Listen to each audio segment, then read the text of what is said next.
Lá então, dando prosseguimento às aulas para a disciplina de Fundamentos para Análise de Circuitos Elétricos. Essa aqui é a aula 4, tratando aí da topologia no plano complexo. Sou professora Elaine Ladislau, da Universidade do Estado do Amazonas, e para quem gostar aí do curso, pode estar se inscrevendo no nosso canal, tá bom? Então, um primeiro passo para a gente tentar entender aí o plano complexo, né, que eu já falei nos vídeos anteriores, que a gente faz aí uma adaptação do plano complexo, né, para o plano do R2, né, o plano, né, XY, onde o X vai simbolizar a parte real e o Y a parte imaginária do número complexo, tá? Então, a gente vai tratar aí de circunferência no plano complexo. Então, a gente vai ter aí um centro, né, que a gente vai chamar aqui de Z0, certo? Esse Z0 é um número complexo, então ele tem a parte real e tem a parte imaginária, então a gente está chamando aqui o Z0 de X0 mais IY0, tá? E aí, a gente vendo a definição de módulo de Z menos Z0, né? A gente sabe que isso daqui é a raiz quadrada de x menos x0 ao quadrado mais y menos y0 ao quadrado, né? Onde o z aqui tem as coordenadas x mais y. Mas a gente sabe que essa definição aqui coincide com a noção de distância que vocês já devem ter visto, né, no ensino médio, né? Distância de z até z0, beleza? Então, discorre dessa definição aqui, quando a gente iguala módulo de z menos z0 igual a ρ, por exemplo, aqui isso e esse ρ é positivo, então isso aqui na verdade vai simbolizar o quê? Uma circunferência, né, de centro em x0 e y0 e de raio ρ, certo? Porque essa raiz quadrada aqui, quando a gente iguala, ela passa para o outro lado e fica ao quadrado. Lembra que a equação da circunferência parece o r ao quadrado do outro lado, né? Mas aí isso acontece exatamente por causa dessa raiz aqui, tá? Então, quando a gente estiver tratando de uma situação em que tem essa igualdade, né, módulo de z menos z0 igual a ρ, por exemplo, a gente já sabe que é uma circunferência centrada no ponto z0 e de raio ρ, certo? Então, aqui o desenhozinho, tá? O centro é o z0, a gente faz a circunferência aqui com esse tamanho aqui de raio, que é esse ρ positivo, tá? Então, aí, alguns exemplos, a gente tem aí, no caso, o módulo de z igual a 1, vai simbolizar, então, para a gente uma circunferência de raio 1, centrada na origem. Então, tá aqui, ó, coloquei o desenhozinho no GeoGebra, tá?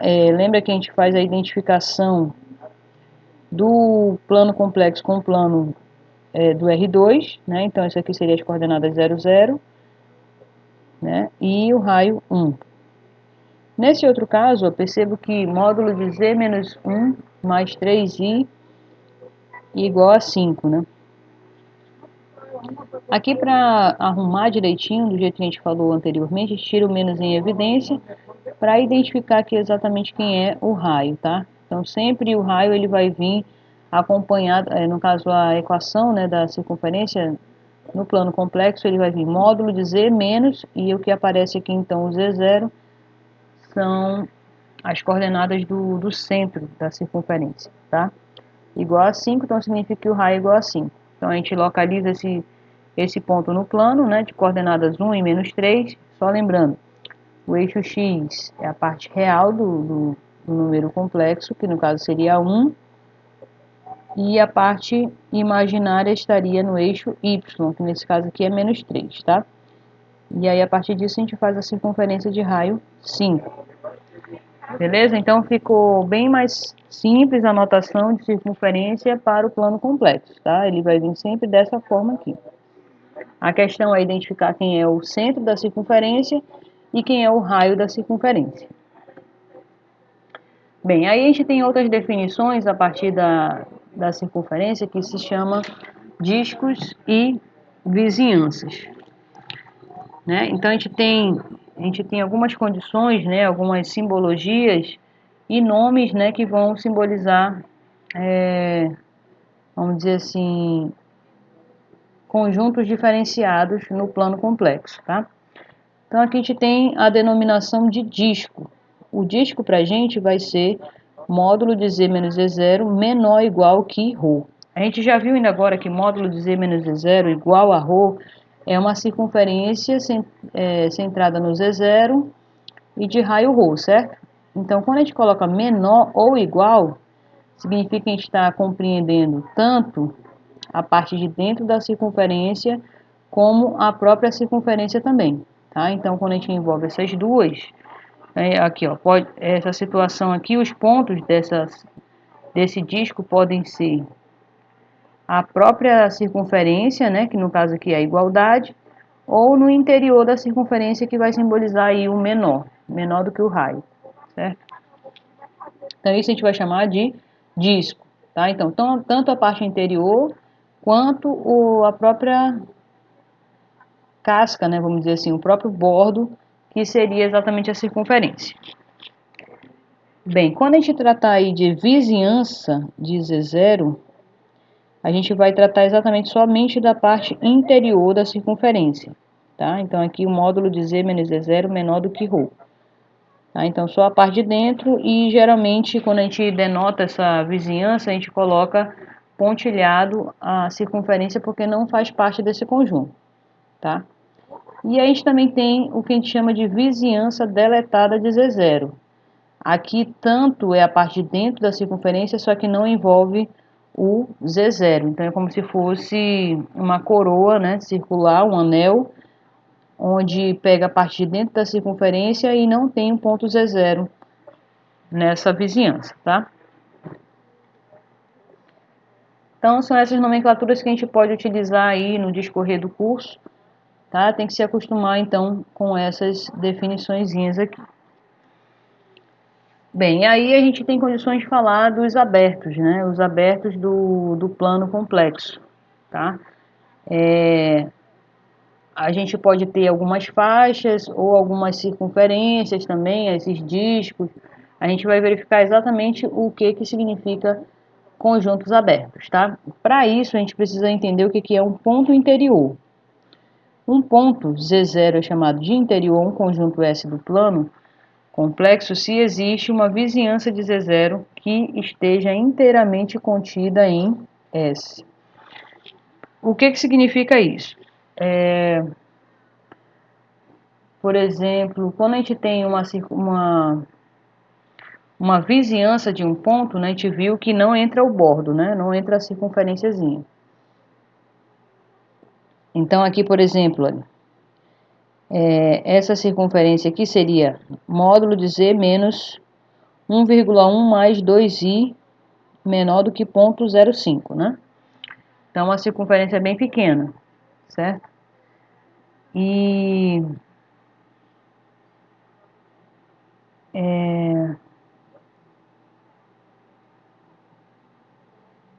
aqui nesse caso, eu devo ter pego aqui a parte real do número complexo maior do que 1, que seria essa faixa aqui. Então, ó, x igual a 1 seria essa reta, né, vertical. Como seria parte real de z maior do que 1, então essa reta não entra no nosso conjunto, então seria pontilhado. E como é maior do que 1, então seria essa faixa à direita dessa reta aqui. Então, tudo isso. Então, se a gente pegasse qualquer ponto, para a gente denominar esse conjunto de aberto, eu teria que pegar qualquer ponto pertencente a esse conjunto, ele teria que ter uma vizinhança que estivesse contida totalmente em S. Ou seja, nesse próprio conjunto aqui que a gente está pegando parte real de Z maior do que 1, tá? Então, perceba que se eu pegar esse ponto aqui e fizer essa bola, essa bola ainda vai estar dentro desse conjunto que a gente está tomando aqui, que é parte real de Z maior do que 1, tá? Aí você poderia dizer, ah, mas se eu pegar um ponto nessa reta aqui exatamente? Não teria, porque Esse pontilhado aqui significa que esses pontos da reta não fazem parte desse conjunto. Mas se eu pegar um ponto aqui dentro e fizer uma bola bem pequenininha, ela ainda vai estar contida dentro do próprio conjunto que a gente está tratando aqui, que seria parte real de Z maior do que 1, certo? Então, esse conjunto com certeza ele é aberto. Para qualquer ponto que eu tome dentro do próprio conjunto, eu pego a vizinhança desse ponto e essa vizinhança ainda vai estar inteiramente contida dentro desse próprio conjunto, tá? Esse raio ele pode ser adaptado, tá? Ele pode ser bem pequenininho mesmo, a fim de que essa vizinhança esteja totalmente contida dentro do próprio conjunto que a gente está analisando, beleza? Então, o conjunto aberto é quando todos os pontos desse conjunto forem interiores, certo? Então, vamos ver aí outros exemplos, né? No caso aqui, ó, imaginário do número complexo, imaginário de Z menor do que zero. Então, percebo que aqui, vamos supor que o nosso Z aqui seja da forma x mais yi, né? Então, a parte imaginária desse número complexo seria o y. Então, y menor do que zero. Esse seria o nosso conjunto, que é exatamente abaixo da linha do eixo do x aqui, ó, para baixo, tá? Percebo que não tem o igual, então por isso aqui essa reta é pontilhada, tá? Então esse conjunto é um conjunto aberto, que é o semiplano inferior, que a gente chama, tá? Qualquer ponto que eu tome aqui dentro, mesmo que ele fique bem próximo dessa reta aqui, que não está contida no conjunto, eu consigo uma bolinha pequena aqui, de tal forma que ela esteja completamente dentro do próprio semiplano inferior, tá? Módulo de Z maior do que 1. A gente já sabe que módulo de Z igual a 1 é a circunferência, só que nesse caso aqui não tem, por isso a gente pontilhou. E maior do que 1, então, significa que é maior do que o raio da circunferência, então é a parte de fora, né? Por isso que a gente chama aqui exterior da circunferência unitária. A gente já viu que quando a circunferência centrada na origem tem raio 1, a gente chama de circunferência unitária, tá? Então, seria essa parte de fora aqui dessa circunferência. E, novamente, a gente consegue qualquer ponto desse exterior da circunferência, né? A vizinhança de qualquer ponto vai estar sempre contida dentro desse próprio conjunto, que é o exterior da circunferência, tá? A fita vertical infinita. Então, a parte real de Z menor do que entre 1 e menos 1. Só lembrando, aqui o Z, ele pode ser da forma x mais yi, tá? Então, o real de Z seria o x. Então, x está entre menos 1 e 1. Então, aqui seria x igual a menos 1, está pontilhado. Lembra que não tem o igual. E aqui a gente tem o x igual a 1 também, que vai ser pontilhado. Então, esse conjunto aqui vai compreender exatamente essa faixa entre essas duas retas, tá? Lembrando que essas retas não fazem parte do nosso conjunto. Então, novamente, esse conjunto aqui é aberto. Qualquer ponto dele é interior, tá? Se eu fizer pegar um ponto bem aqui, quase no extremo aqui, né? Mas eu ainda assim consigo uma bolinha tão pequena quanto que esteja contida exatamente dentro dessa própria faixa, tá? E agora o último exemplo seria módulo de Z maior do que 1 e menor do que 2. Seria interior de um anel circular, tá? Porque aqui módulo de Z menor do que 2 seria esse disco de dentro, né? Mas como tem que ser maior do que 1, a parte externa da circunferência de raio 1. Então, fica esse disco aqui, certo? Esse disco, então, também vai ser um exemplo de conjunto aberto, porque todo ponto eu consigo uma vizinhança, onde esta vizinhança vai estar exatamente dentro do próprio anel circular, tá? Para qualquer ponto pertencente aqui dele, tá? Lembrando que esse pontilhado não faz parte, tá bom? Então, esses daí são os exemplos mais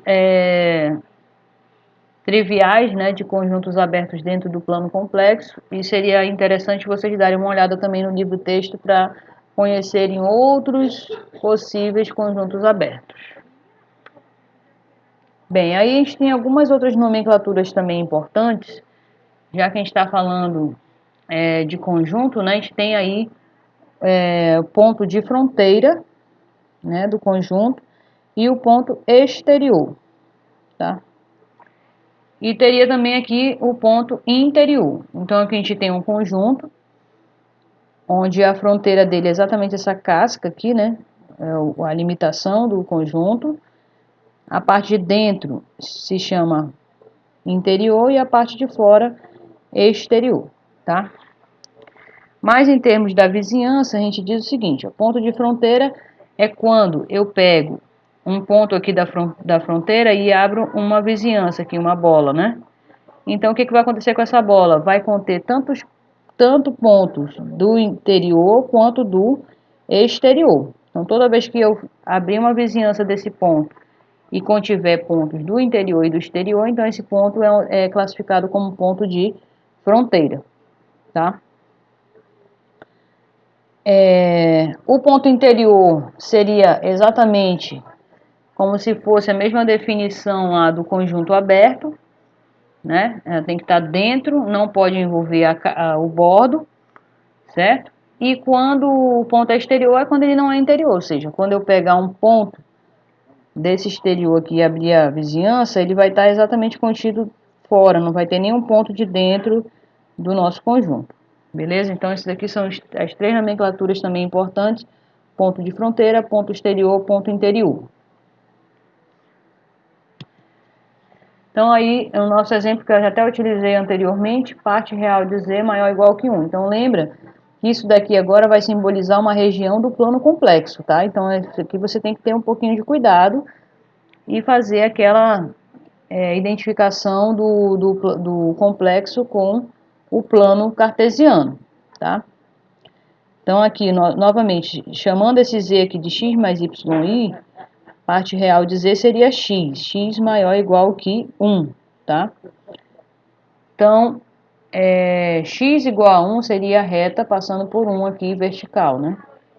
Paralela ao eixo y. Como é maior do que 1, então é a parte à direita dessa reta. Então, todo mundo aqui que está à direita faz parte desse conjunto aqui que a gente está falando, tá? Então, o que acontece? A gente já viu que se fosse pontilhado aqui, esse conjunto seria aberto, que não é o caso. E aqui a gente tem exatamente pontos de fronteira, tá? Se eu pegar aqui pontos sobre essa reta x igual a 1 e pegar uma bola, essa bola vai conter tanto pontos do próprio conjunto, né? Como também vai ter pontos que não pertencem a esse conjunto. Então, ele é denominado ponto de fronteira, certo? Então, aqui só para colocar uma imagem realmente que vocês possam verificar a questão de fronteira, né? Bem, então, esses exemplos eles estão no livro do Zil e do Kahneman, é um curso introdutório de análise complexa com aplicações, tá? A segunda edição, e também outras possíveis dúvidas que vocês possam ter, vocês também podem verificar no livro do Zil, Equações Diferenciais com Aplicações em Modelagem. Bom estudos a todos.